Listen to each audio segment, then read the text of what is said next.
আসসালামু আলাইকুম। আমি মোহাম্মদ সাইফুল ইসলাম। আজকে আমাদের পডকাস্টে আছে আরিফুল, আমার ছোট ভাই। তো ও 26-এ এসএসসি দিবে। তো আমরা জানতে চাচ্ছি যে তোমার এসএসসি প্রিপারেশন কিরকম, আর তুমি কিরকম অনুভূতি হচ্ছে আসলে এরপর তো পরীক্ষা। 21শে এপ্রিল কিন্তু পরীক্ষা। অনুভূতিটা একটু দৃঢ়ই পাবো, যেহেতু এর আগে আমরা 26 ব্যাচে যারা আছি, আমরা এর আগে কখনো বোর্ড পরীক্ষায় বা বোর্ড এক্সামে পার্টিসিপেট করি নাই। এটাই আমাদের প্রথম পার্টিসিপেট হবে সরকারি পরীক্ষায়। যেহেতু আমরা বিএসসিও দিইনি, জিএসসিও দিইনি, এসএসসিটা দিতে আমাদের একটু অভিজ্ঞতাও হবে। তার সাথে আমাদের একটু মানে আহ, আমি একটু খারাপ লাগা বা ভালো লাগে কাজ করতেছি, এটা আমি হ্যাঁ, বুঝতে পারছি। আর যেহেতু কয়েকদিন পর তোমার এসএসসি, বেশি দিন না, মঙ্গলবার সামনে। তো মানে বুঝতে পারছি তো এবার অনেক বেশি কঠিন হবে। তো হ্যাঁ, শিক্ষামন্ত্রী এবার শিক্ষামন্ত্রী অনেক কয়টা কড়া নিয়ম দিয়েছে। বিষয়টা একটু বলো আসলে। তুমি তো মানে আমরা জানতে চাচ্ছি যে তুমি এসএসসি গ্যাস, অন্যরা কি মনে করে না করে, এটা আমি জানতে চাচ্ছি যে তুমি কি মনে করতেছো যে তোমার জন্য কি ভালো হচ্ছে এটা, বা এই যে একটা করা তোমার প্রিপারেশন সবকিছু একটু গুছিয়ে আর কি আমরা জানতে চাচ্ছি। এসএসসিতে এর আগে এত কড়া নিয়ম ছিল না, যদিও মিলন সাহেব এর আগে ছিল শিক্ষামন্ত্রী। শিক্ষামন্ত্রী, হ্যাঁ। হ্যাঁ, তিনি 2001 সাল থেকে 2006 সাল পর্যন্ত তিনি তার আহ, কার্যরত কাল ছিল। সে সময় তাকে অবশ্য ফেমাস, সকলেই জানতো যে হেলিকপ্টার মিলন নামে। হ্যাঁ, এটা তিনি আর সবাই শুধু অ্যাডমায়ারও করতো, উনি আসার পর হ্যাঁ আসার পর অনেকে আবার খুশিও হয়েছে। আমিও তার বাইরে আর খুব মোটামুটি। হ্যাঁ কিন্তু বর্তমান যে আমাদের এই ব্যাচটা পরীক্ষা দিব, এই ব্যাচটা উনি একটু বেশি মনে হয় এই যে উম, করা করে ফেলবো। কড়া করে ফেলছে। আচ্ছা, এই করবো যে সবাই কি মানে, আমরা তো ছোট ভাই, তুমি তো আমার ছোট ভাই, আর আমিও বেশি বড় না, তেমন না। আমি আসলে বড়ভাবে জানতে চাচ্ছি যে তোমার এসএসসি মানে প্রিপারেশন থেকে তো গভীরে যাওয়া হবে যে ওই বিষয়গুলো আর কি অ্যাভয়েড করে চলে ভালো। তো কি তোমার কোন সাবজেক্টের সঙ্গে কি ভালো প্রিপারেশন হয়েছে এই পর্যন্ত? বাংলা পরীক্ষা তো সবার শুরু থেকে। হ্যাঁ, আলহামদুলিল্লাহ আমার প্রিপারেশন মোটামুটি সব সাবজেক্টেই আছে। হুম। তার থেকেও মোটামুটি ভালো আমার বাংলা সাবজেক্ট গুলো হয়েছে, যেহেতু ওগুলো প্রথমে পরীক্ষা হবে। ওগুলোর প্রিপারেশন আমার মোটামুটি আলহামদুলিল্লাহ ভালো। তারপরে যেমন যে সায়েন্সের সাবজেক্ট গুলো আছে, ফিজিক্স, কেমিস্ট্রি, বায়োলজি, এগুলো কিন্তু সারা বছরই পড়া হয় এবং সারা বছরই আমরা প্রাইমারি টাইমে এগুলা পড়ি। সাবজেক্ট গুলা সবসময় আমাদের চর্চা থাকে গণিত। তারপর যেমন হায়ার ম্যাথ, যারা স্পোর্টস সাবজেক্ট নেয়, আমার হায়ার ম্যাথ স্পোর্টস সাবজেক্ট, যেহেতু এগুলো আমরা প্রাইভেটের মধ্যে এবং বাসায় এগুলো সবসময় অনুশীলন করি। কিন্তু আমি পাশাপাশি যে নর্মাল সাবজেক্ট গুলা যেগুলো আছে, যে আমাদের বাংলাদেশের বিশ্ব পরিচয়, তারপর বাংলা, ধর্ম, আইসিডি। আইসিডি আলহামদুলিল্লাহ আমার মোটামুটি বলতে পারি যে একটা ভালো প্রিপারেশন আছে। আইসিডি থেকে আমি অজ্ঞতা বই নাই, পাশাপাশি বাংলাদেশের বিশ্ব পরিচয় এবং ধর্মটা, এটাও কিন্তু আমি আগেই বইটাকে কমপ্লিট করে রেখেছি। পরীক্ষার আগে তো পরীক্ষা দিলে সামনে আমি বুঝতে পারলাম যে তোমার প্রিপারেশন মোটামুটি ভালো। এখন মানে আমি আসলে পরীক্ষার সামনে রেজাল্ট অনেক দেরি আছে, আমি যাবো এইসব বিষয়ে যাবো না। মানে তোমার কি ইচ্ছা আছে কোনো মানে এদের, হ্যাঁ আমি এই বলের সাথে পাইয়ে আলহামদুলিল্লাহ ভালো হতো, এদের হ্যাঁ, পছন্দের বাজেট আছে? আমার স্বপ্ন আছে আমি নটর ডেমে করবো। আলহামদুলিল্লাহ আমাদের তো বাংলাদেশের মোটামুটি ভালো। হ্যাঁ, আচ্ছা, তো রেজাল্ট আসলে এটা বন্ধ যাবে ইনশাআল্লাহ। তো সিসি ক্যামেরার যে বিষয় একটা আছে, তুমি তো এটা শুনছো যে হ্যাঁ, সিসি ক্যামেরা থাকবে, ঘুরে ফিরে ওই গাড়িগুলোই আসে যাওয়া। যাই হোক, সিসি ক্যামেরা এটা দিছে, আমিও শুনছি যে অনেকেই আমার বন্ধু বান্ধবরা বলতেছে যে সিসি ক্যামেরাটা নিয়ে এইচডি একদম আমরা খাতায় খেলিব, ওরাও নাকি দেখা যাবে। এটা নিয়ে ওরা আবার একটু বেশি চিন্তিত। তা আমার আবার একটু চিন্তার বিষয় আছে, আবার নাইও বলতে পারি। কারণ কেন, আমি বাংলা, তারপর যেগুলো হচ্ছে বাড়ি বাড়ি লিখতে হয়, এগুলো আমার দক্ষতা আছে। সেটা হলো আমি তো বাংলা প্রাইভেট করছো, আমি তো দেখছি হ্যাঁ, মোটামুটি তারপর। হ্যাঁ, এগুলো আমার বানাইতে সমস্যা হয় না। যে নিজের মধ্যে আমার মেধায় যেগুলো পারবো আমি পারবো, কিন্তু সমস্যা হচ্ছে যে এমসিকিউটা নিয়ে। এটা আমার শুধু আমারও সমস্যা না, পুরো বাংলাদেশি স্টুডেন্টের মনে হয় যে এমসিকিউটা একটু সমস্যা আছে। আর নীলজ সাহেব কিছুদিন আগে একটা কিন্তু কইছিল যে এবার বাংলাদেশের স্টুডেন্টরা লাস্টের 10 মিনিটে পুরা একদম এমসিকিউ শিট ভরে ফেলে, আর প্রথম 20 মিনিট তারা কাজই করে না, কিছু করে না। উম, এটা কিন্তু ঠিক আবার ঠিকও না। যেমন আমরা যারা আছি, আমরা অনেকেই চেষ্টা করি, চেষ্টা কোনো স্টুডেন্ট কিন্তু ছাড়ে না, সব স্টুডেন্ট চেষ্টা করে, যারা পারে না তারা অন্যের জন্য থাকে।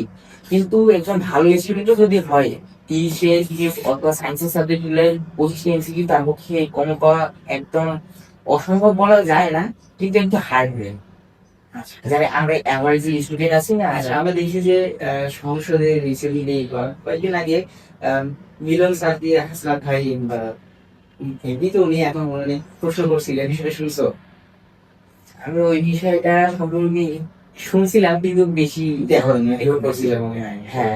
যাই হোক, আর মানে পরীক্ষায় মানে তোমার বন্ধু বান্ধবের সাথে কিরকম মানে তোমার কি কথাবার্তা হচ্ছে?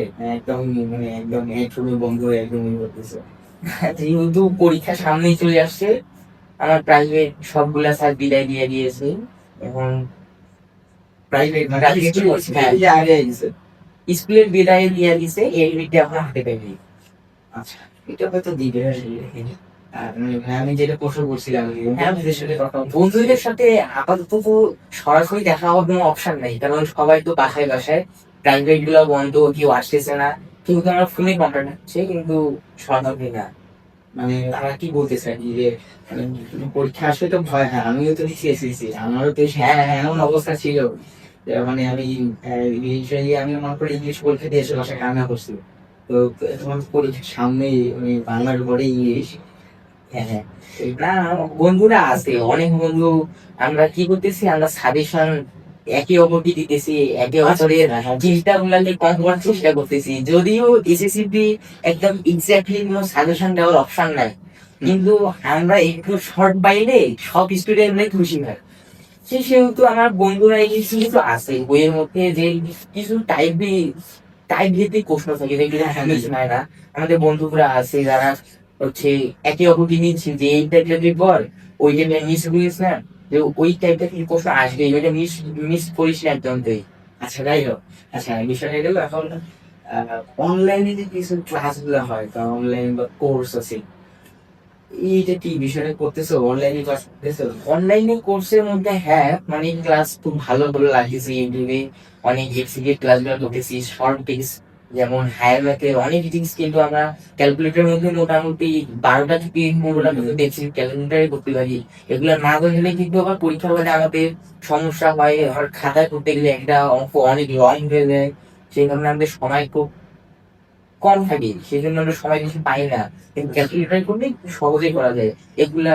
এই যে ইউটিউবে ভাইয়ারা খুব সহজেই দেখাই দিচ্ছে। হ্যাঁ যদি অনেকে আছে, আমি আমার সময়ও দিয়েছিলাম। আর এখন তো তাইলে স্যারদের সাথে কথাবার্তা হচ্ছে না, তো এখন স্যারদের সাথে কি কোনো বা কোন স্যারের সাথে মজা হচ্ছে? না, স্যারদের সঙ্গে এখন সেরকম কন্টাক্ট হচ্ছে না। পরীক্ষার আগে যদি স্যারদেরকে একটু ফোন করি, তারা হয়তো আমাদেরকে মাইন্ড ফ্রেশ করার জন্য কিছু সাজেশন দিতে পারছে। না মানে এটা ভালো আসলে কি, স্যারদের সাথে কথা বলে অনেক সময় তারা নিজের আর কি টেনশন গুলো রিলিফ হয় আর কি। আর হুম। আমার ভালো লাগে স্যারদের সাথে কথা বলতে। হ্যাঁ, এসএসসি লাইফে অনেক স্টুডেন্ট একদম ডিপ্রেশনে ভোগে, যে পুরা বছর তারা কি যে করছে, ভাবে যে পড়া কমপ্লিট হয় নাই, একদম সব সাবজেক্ট নিয়ে প্যানিকে হয়ে যায়, কিন্তু প্যানিক হয়ে তো আসলে লাভ নেই। এই প্যানিকটা আপনার কম করার জন্য কিন্তু স্যারদের সঙ্গে যোগাযোগ করা খুব জরুরি। আমি যেটা দেখছি, আমার স্যার কয়েকজনের সঙ্গে আমি কথা বলছি, না মানে তাদের সঙ্গে কথা বলে ভালো লাগে যে তারা মুখে মুখে আমাদের সিলেবাসটা কম করে দেয়, যে তুমি সব সাবজেক্ট পড়ো, মানে সব সাবজেক্টের যে হার্ড বিষয়গুলো এখন ধরিও না, যেগুলো একদম কমন, যেগুলো থেকে প্রশ্ন আসবে, একদম সময়টাকে কাজে লাগাও, ওই জিনিসগুলাই করো। আমি বুঝতে পারছি আসলে মানে স্যারদের সাথে কথা বললে যদি তোমার সিলেবাস কমপ্লিট না হয়, তাদের সাথে কথা বললে একটু ভালো লাগে, তারা বোঝাই যে বুঝছি বিষয়টা। আর যেটা বলতে চাচ্ছি যে তুমি তো মোটামুটি আমার সাথে এখন আসো, পড়তেছো না এই যে, আর তোমার বন্ধু বান্ধব হতে এখনো পড়তেছে। আর মানে বিষয়টা হচ্ছে কি, তোমার হয়তো কমপ্লেন হয়েছে, ওদের হয় নাই, তুমি একরকম করতেছো, ওরা আরেকরকম করতেছে, সবার পড়া তো সিস্টেম দেয় না। মানে আমি জানতে চাইছি যে তুমি মানে তোমার বন্ধুদেরকে কি বলবা, যারা টেনশন করতেছে আর কি, ডিপ্রেশন আর কি আছে, কি বলবা যে তোমার একটা বন্ধু, স্কুলের একটা বন্ধু, কি বলতে চাচ্ছো যে সাধারণত যারা একদম সিলেবাস ফলো শেষ করছেন তাদের টেনশন এতটা হবে না। তারা এতটা টেনশন করবে না, কিন্তু যাদের সিলেবাস এখনো কমপ্লিট হয় নাই, অথবা অর্ধেক হয়েছে, অথবা 50% চেয়ে বেশি হয়েছে, তারা একটু প্যানিক হবে এই সিলেবাস অথবা এসএসসি নিয়ে। তাদেরকে এটা আসলে অনেকটা বড় বিষয়। আমি মাঝখানে বলতাম আসলে এই যে কিন্তু মানে অনেকেই ভয় পায়, আমিও কিন্তু অনেক ভয় পেয়েছিলাম। হ্যাঁ, তো মানে তুমি তো বুঝতেছো এই সময় এই পরিস্থিতিটা আমিও ফেস করছি। এই সময় অনেকে মানে আমি চাচ্ছি যে তুমি কিছু বলো যে তারা যাতে টেনশন না করে। হ্যাঁ, এটা এটা একদিকে ইম্পর্টেন্ট যে এটা আমাদের জীবনের প্রথম একটা সার্টিফিকেট, যেটা আমাদের উচ্চ পদে পড়ালেখা হোক বা চাকরি হোক বা জব, যে কোনো জায়গায় যাই এটা লাগে, কাজে লাগে। এই জন্যই আমরা একটু বেশি প্যানিক হয়ে যাই নিয়ে। কিন্তু বেশি প্যানিক হয়ে এটার মানে কোনো সুবিধা নেই, এটার কোনো লাভ নেই। সেহেতু আমরা যদি আমাদের পড়াটা কমাই নিতে চাই, তাহলে আমাদেরকে পড়তে হবে আমাদেরকে একটু সিস্টেম ভাবে পড়তে হবে, একটু কৌশল করে, যেন আমাদের পড়াটা একদম প্রেশার না হয়, আবার এরকম যেন কম না হয়। সারাদিন একটা নির্দিষ্ট সময় রাখতে হবে, একটু রেস্ট নিতে হবে, একটু খেলাধুলা করতে হবে, বাইরে যেতে হবে। মানে তুমি তো এই বিষয়গুলো বলতেছে, আমি সচরাচর দেখছি যে এই বিষয়গুলো স্যার হয়, তো এই বিষয়গুলো তোমার মানে তুমি বলতেছো ওই সেইগুলো এই বিষয়গুলা আমিও আমার স্যারের কাছ থেকেই শুনছি। ফলো করবি তো? হ্যাঁ, সেগুলো আমি ফলো করি জন্য আমার একটু রিলিফ লাগতেছে, একটু প্রশান্তি লাগছে। এসএসসির আগে তো সব স্টুডেন্টের এই একটু চিন্তা হবে, এরকম চিন্তা আমারও ছিল। আমিও এগুলা নিয়ে মানে খুব ভয় পেতাম এসএসসিটা নিয়ে। কিন্তু এই স্যারেদের কথা শুনে আমাকে ভালো লাগছে, তাই আমিও ওদেরকে এটাই বলবো যে যারা এসএসসি নিবে তারাও যেন ব্যাগের না হয়। আমার মোটামুটি আমি আমি মানে মোটামুটি বর্তমানে আমি যেটা দেখলাম যে স্টুডেন্টরা সব থেকে পড়ালেখাটা পেয়ে না করে ওই যে নিয়মগুলো মেনে নিতেছে, যে ক্যামেরা থাকবে, স্যার কিছু মানে সাহায্য করতে, এমনিতে তো স্যার সাহায্য করে না, মানে তারপর আর কি হেল্পফুল হবে না স্যাররা। তোমার ফ্রেন্ডরা দূরে দূরে বসবে, সিসি ক্যামেরা সব দেখা যাবে। এই বিষয়গুলো একটু বেশি প্যাকেট করতেছে মনে হয়, মানে সব বেশি, যেমন কারো আবার সিলেবাস কমপ্লিট হয়নি এখনো, সেটা এমনিতেই ডিপ্রেশনে আছে, তারপরে আবার এত নিয়ম। কি বলবো যে এই নিয়ম এত করা হবে দেখানোর দিক না, আগে একটু সুন্দরভাবে বলা যায়, তারপরে অবশ্য পরীক্ষার সময় একটু করা যায়। এই নিয়ে কি কি বলবো? এই যে নিয়মগুলা যে আছে পরীক্ষার জন্য, এই পরীক্ষার জন্য নিয়ম থাকা এটা আবশ্যক। কারণ পরীক্ষা যেহেতু হবে, সেহেতু আমাদেরকে নিজের যে যোগ্যতা সেটা দিয়ে লিখতে হবে। কিন্তু আমাদের কি হয়, আমাদের প্রতিটা স্টুডেন্ট, আমরা যতই ভালো হই না কেন, আমাদের একজনের উপর নির্ভর করতে হয়। আমরা দেখা যাইতেছে যে আমরা পরীক্ষা দিতে দেখেছি, তারপর আমাদের বন্ধুদের আর একটু মাঝখানে বললাম যে তুমি বললা যে একটু একজন সাহায্য নিতেই হয়, কিন্তু পরীক্ষায় একজন একজন সাহায্য নিবা, এটা কেমন না যে সাহায্য যদি আমি নাও পাই, আমার কোনো সমস্যা হবে না, এটা অন্য স্টুডেন্টেরও সমস্যা হবে না। কিন্তু এটা কি আমাদের একটা মাইন্ড, একটা সাবকনসিয়াস মাইন্ড, যে যেটা কি আমাদের মনে হয় যে বন্ধুটার কাছে শুনলাম যে আমি ওকে ডাকলে পরীক্ষা হলে ও শুনবে আমার, এটাতে আমি সহজে নাও করতে পারে আমাদের মধ্যে এটা আমার একটা সাহস, এটা আমার সবারই সাহস হয় একটা, যে না আমি কিছু হলেও হেল্প পাবো বন্ধুর কাছে। যদি পরীক্ষা হলে সেরকম সিচুয়েশন হয় যে পরিবেশটা ওইরকম না, যে সাহায্য করতে পারতেছে না, কিন্তু সমস্যা হয় না এরকম। আমার যেটা মনে হয়, আমি এরপর দিলে পরীক্ষা, আমার মনে হয় যেটা যে বন্ধু যদি সাহায্য করতে না করে, তাও সমস্যা হবে না। আল্লাহ তুমি আশা করা হয়। কিন্তু আমাদের সাহস জোগানোর জন্য এই নিয়ম নীতি গুলো মানে তাদেরকে ভয় পেয়ে দিচ্ছে। আমরা যদি বন্ধুদের কাছ থেকে একটু সাহায্য না পাই, তাহলে মনে হচ্ছে যে আমাদের অবস্থা একদম খারাপ হয়ে যাবে। আচ্ছা, আরেকটা বিষয় মানে আমি দেখলাম অনেক স্টুডেন্ট মানে ওদের তো এসএসসি, এসএসসি তে মানে যে বই পড়তে হবে, বই না পড়ে আবার মিছিল রেলি গুলো বলতেছে যে এত কঠিন হবে কেন, মানে বুঝতেছে তো এই বিষয়টা করা আমাদের ঠিক হচ্ছে কি ঠিক হচ্ছে না, তোমার অপিনিয়নটা আছে? হ্যাঁ, মানে অনেকেই এরকম করতেছে, এরকম। এখন আমি কি বলবো এটা ঠিক হবে কিনা, কিন্তু আমার এই নিয়মগুলো একটু মানে মন হয়ে গেছে। যেহেতু এর আগে কোনো এসএসসি পরীক্ষাতেই সিসি ক্যামেরা রুমের মধ্যে ছিল না, এটা একদম আমরা জানতাম যে এটা একদম আপার লেভেলে, যে আগে আমরা যাইতাম, আমাদের কিছু ফাইল আমাদের চেক করা হইতো, একটু স্বাভাবিক যে ফর্মালিটি ছিল এটা মেনটেন করে আমাদের কিছু ইয়া মানে ক্লাসরুমে ঢুকতে দিত স্যাররা। কিন্তু এবার নাকি শুনলাম যে একদম সিসি ক্যামেরা নিয়ে দেখবে, মানে ওদের আবার এটা আমার বিষয়টা একটু বেশি বড় চলো দেখি শুনছি। হ্যাঁ, এটা গ্রুপ করেই একটা ঢুকে গেছে। তো আর আমাদের তো কখনো এটা অভিজ্ঞতা ছিল না যে, আবার একটা কথা শুনলাম যে শিক্ষকরা নাকি সাইলেন্টলি এক্সপ্লেন করতে পারে, এটা আবার আইল্যান্ড এক্সেল মানে তুমি জানো না তুমি এক্সেল গেছো। হ্যাঁ, এই জিনিসটা মানে একটু বেশি ভয়ঙ্কর হয়ে গেছে যে এগুলো আপার লেভেলের পরীক্ষার জন্য যথেষ্ট ছিল, কিন্তু আমাদের জন্য কি আর একটা জিনিস আমি শিওর দিতে চাই, তুমি তো মানে আগে পরীক্ষা দিয়েছো ক্লাস 10 ওঠার পর, এসএসসির আগে তো কয়েকটা পরীক্ষা থাকে, তো মানে পরীক্ষাটাতে কি মনে হয়েছে, এখন কি স্টুডেন্টরা নকল করে? আমার কি মনে হয় যে নকল করাটাই এখনকার এটা একটা জেনারেশন, এখন বর্তমান জেনারেশন এই যে জেনারেশন নকল করে না, তুমি বলতে চাচ্ছো? নকলের জেনারেশন এটা না। এই জেনারেশনে কি আমাদের বন্ডিংটা এমন যে বন্ধুদের সাথে, আমাদের বন্ধুদের সঙ্গে বন্ডিংটা এমন যে আমাদের নকল করার দরকারও হয় না। আর নকল আমাদের এটা আমি কখনো দেখিনি। আমি যে হলে পরীক্ষা দিছি ওই খালি এই পর্যন্ত কখনো নকল ধরা পড়েনি। আমি প্রিভিয়াস দিছি, টেস্ট দিছি, আর তারপরে আমাদের অটোবার্ষিকী নামে একটা পরীক্ষা ছিল, এটা অন্যান্য এসবি ধরা পাই যায়। আমাদের এসবি হয়েছে নকল ধরা পাই এরকম ফাইনাল স্কোর। আমি তো সাদা চেক করি, প্রাথমিক চেক করে দ্বারা, কিন্তু চেক করার পরে কখনো নকল পাইনি। তারপর স্যারের যদি সন্দেহ হয়, স্যার দিয়েছি, স্যার দিয়েছি, কিন্তু মানে নকল পাইনি। আর বর্তমান মানে অন্যের দেখা থেকে তারা নিজেরাই একটু প্রিপারেশন নিয়ে আসে। যেহেতু আমরা ক্লাস 10, আরো আমরা 1 বছর পড়ছি, আরো আমরা 1 বছর মধ্যে নিয়ে আমরা এক্সপেরিমেন্টের শিক্ষা পেয়েছি। আমরা 3 জন শিক্ষামন্ত্রীর ইয়া পাইছি, মানে নির্দেশনা পাইছি। 3 জন শিক্ষামন্ত্রী তারা আমাদের ইয়া করছে, তো আমরা 1 বছর কিন্তু মানে উম, বই পড়তে পারছি ক্লাস 10 অব্দি। তো তুমি মানে বলছিলে যে তুমি নটরডেমে, মানে প্রথমে বলছিলে যে নটরডেম তোমার পছন্দের কলেজ, যদি তুমি সেখানে না পাও চান্স, হইতেই তো পারে, আল্লাহ অবশ্য খানিক তো বলা যায় না, তারপর যদি এমনটা না হয়, মানে যেটা বলছি কি, আমার মা বাবার চিন্তা যে আমার তো পলিটেকনিকে পড়াবে। পলিটেকনিক, হ্যাঁ পলিটেকনিক বর্তমান যে শিক্ষামন্ত্রী, কারিগরি, হ্যাঁ কারিগরি চিকিৎসা। তার তো মনে হয় মোটামুটি ওই বিষয়টা একটু বেশি উনিও রিসেন্টলি উনি অবশ্যই গেছিল আবার তোমার রাজশাহী পলিটেকনিকে, বিষয় শুনছো হয়তো, না শুনলে সমস্যা নাই। আচ্ছা তুমি বই করতে, আমি যেটা বুঝতে পারছি এমনি কয়েকই তো বললাম। আচ্ছা একটা বলো, যেটা বলতেছিলাম কন্টিনিউ করবে আসলে। আমার মা বাবা যে স্বপ্ন যে পলিটেকনিকে পড়াবে, সেকেন্ড আমি ওইটাই করবো। যদি নটরডেমে না হয় যান, তাহলে মানে আমার অন্য কলেজে ট্রাই করবা না?